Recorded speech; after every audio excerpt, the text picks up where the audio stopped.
Happy Monday. I'm reading to you today from the book of John. If you want to follow me, I'm in the NIV version, chapter 10, verse 1. Here we go. I tell you the truth, the man who does not enter the sheep by the gate, but climbs in by some other way is a thief and a robber. The man who enters by the gate is the shepherd of his sheep. The watchman opens the gate for him, and the sheep listen to his voice. He calls his own sheep by name and leads them out. When he has brought them all out, he goes ahead of them, and his sheep follow him because they know his voice. But they will never follow a stranger. In fact, they will run away from him because they do not recognize the stranger's voice. Jesus used this figure of speech, but they did not understand what he was telling them. Therefore, Jesus said again, I tell you the truth, I am the gate for the sheep. All who ever came before me were thieves and robbers, but the sheep did not listen to them. I am the gate. Whoever enters through me will be saved. He will come in and go out and find pasture. The thief comes only to steal, to kill, and to destroy. I have come that they may have life and have it in full. I am the good shepherd. The good shepherd lays down his life for the sheep.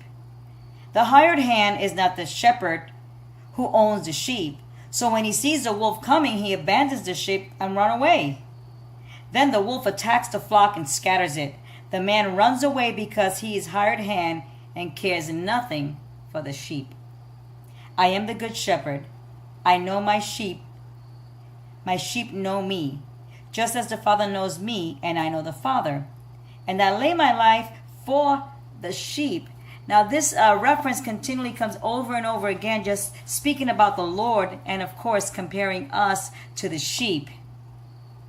He's always after the sheep. I must bring them also. Now we're in verse 16 now. I have other sheep that are not of the sheep pen. I must bring them in also. They too will listen to my voice, and there shall be one flock and one shepherd. The reason my Father loves me is that I lay down my life, only to take it up again. No one takes it from me, but I lay it down on my own accord. Here we get a little glimpse of the cross, because Jesus will come, and he did. He came during that time, and of course we know that it was 2,000 years ago. He came for the sheep, for the lost people, for those who didn't have a Savior. He came to save the lost sheep. I'm in verse 18. No one takes it from me, but I lay it down of my own accord. I have authority to lay it down and authority to take it up again. And we know that Jesus was raised from the grave on the third day. So he laid it down for us. It was his choice. He followed the will of the Father. He did it. He says, take this cup away from me, was his prayer. But then he said, I will lay down my life for the sheep. He knew his call. He knew the mission. And he fulfilled it, regardless how torturous it was, regardless of the pain, regardless of the disgrace. His love for you and I is much bigger. This command I received from my Father. At these words, the Jews were once again divided. Many of them said, he is demon-possessed and raving mad. Why listen to him? But others said, these are not the sayings of a possessed man by a demon. Can a demon open the eyes of the blind? And they're referring to the time when Jesus opened the eyes of the blind man. So they were saying something else is happening here. Like always, the message always comes forth. Jesus always speaking in parables or stories, always trying to get to us. The choice is always ours. Believe or not believe. I choose to believe.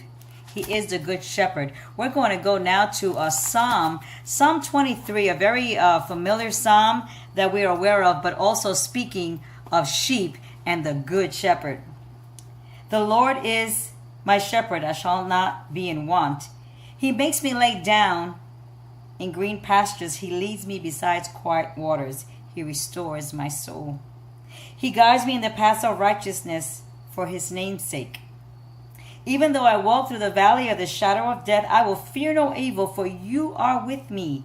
Your rod and your staff, they comfort me. You prepare a table before me in the presence of my enemies. You anoint my head with oil. My cup overflows.